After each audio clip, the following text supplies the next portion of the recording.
Go ahead, Coach. All right, thanks, Kent. Great way to start off the season. Really appreciate all the fans and students that came out tonight. Love the unselfishness and the effort our guys played with. And like I said, good way to start things off. I thought shot selection was really good. Had 7 turnovers in the first half, a lot of unforced errors, and I think we went about 12 minutes there in the second half without a turnover. So I was excited to see that improvement. I think defensively, we were able to be disruptive with the press and some of the defensive concepts. Disappointed in our defensive rebounding, too many offensive rebounds allowed, and that'll be an area we'll work in practice as we start preparing for Nicholls State on Friday night. So excited to go 1-0, and I look forward to getting to play in the PMAC again Friday night at 7. All right, question, Sheldon. Matt, you got the early lead, then they cut it to 10. You called timeout real quick, and then they brought on a big run. Did you just have to settle them down a little bit? And I'm sure defense, you weren't happy with the defense at that point. Yeah, I thought we just lost focus there for whatever reason. Sheldon took a couple questionable shots that put us into disadvantage in transition defense. Missed a couple defensive assignments that led to that little 7-0 run, and wanted to use our timeout there to get us locked back into what needed to happen on the floor. And then also they had switched at that point from their zone defense to the man-to-man and wanted to really establish Will Baker in the post, and thought the guys did a great job at executing out of that timeout, and got Will a lot of easy touches down there in the post where they were playing him one-on-one. Yeah, I was going to mention with Will tonight. Do you guys plan on sort of using him as sort of as that focal point inside the same way you guys used KJ, in that he can spread out the floor, but he can also dominate the post like he did tonight? Yeah, I think I'm not big on comparing players, but I know certainly with the loss of KJ, we wanted to identify an experienced front court player who was not only skilled and effective down in the post, but could step out and shoot the ball on the perimeter. And I thought you saw all of that from Will tonight. He's also a really good passer out of the post, so we wanted to get him established. And one thing that he did a little more of tonight that hadn't seen a ton of, I thought his shot fake on the perimeter and our spacing was good. He was able to get downhill to the rim and have a couple really nice finishes there. Hey, Coach, what do you find that Damian Collins brings in certain lineups, especially kind of on the offensive side? Well, I think versatility. He can guard multiple positions on the floor. He's kind of a once-in-a-lifetime athlete to get to coach a guy with his length and verticality that he can play the game with. I've said all fall, his skill level is a little bit further along than I was expecting. I think you saw him knock down a corner 3. He's got really nice touch around the basket. He just really hadn't played a lot the last couple of years. And so I think the more experience, the more confidence he's going to gain. But we're really excited about him. Yeah, and with what was I going to ask? Come back to you. And with Mike Williams, what did you like seeing from him, and why do you sort of like him as a starting point guard for you guys? Yeah, he's brought stability to us. He's a leader. I know he didn't shoot the ball as well as he would have liked tonight. He's struggling with some cramping issues there. But I think he's just been really solid at the front of our defense. He's not a guy that commands high volume number of shots. He likes to get the ball where it needs to go. And, I think you certainly saw some of the freshman jitters from him tonight. But I think the more time and more practice he gets, you'll see him continue to grow and develop as the season goes on. I hate to belabor this point, but is this just kind of how it's going to be, for you guys in terms of just creating offense and just, something that works? You guys are just going to have to really lean into it in a game-to-game basis. Do you think it's going to be kind of a collective effort? If something's working, you guys are going to have to lean into that without obviously having somebody like Jalen to kind of run things offensively?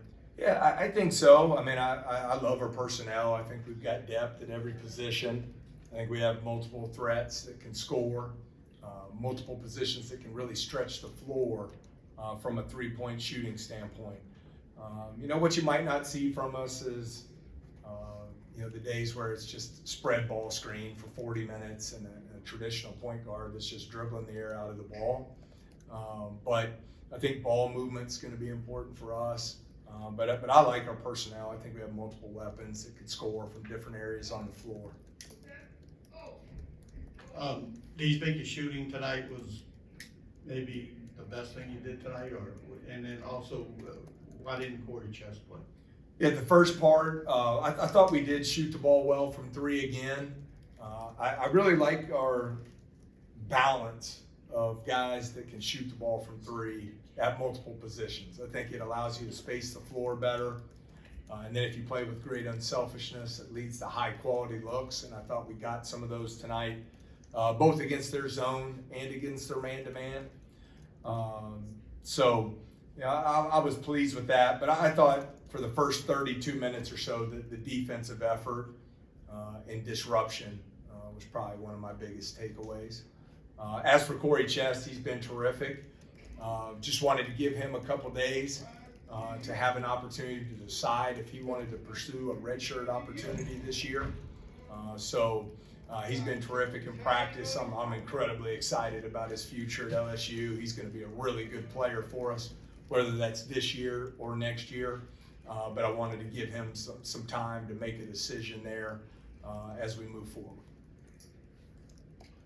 With Tyrell, really efficient scoring off the bench in terms of just the first half looks that he got. Does he look more comfortable to you? He looks like he's kind of taking that jump that you were hoping that he would take.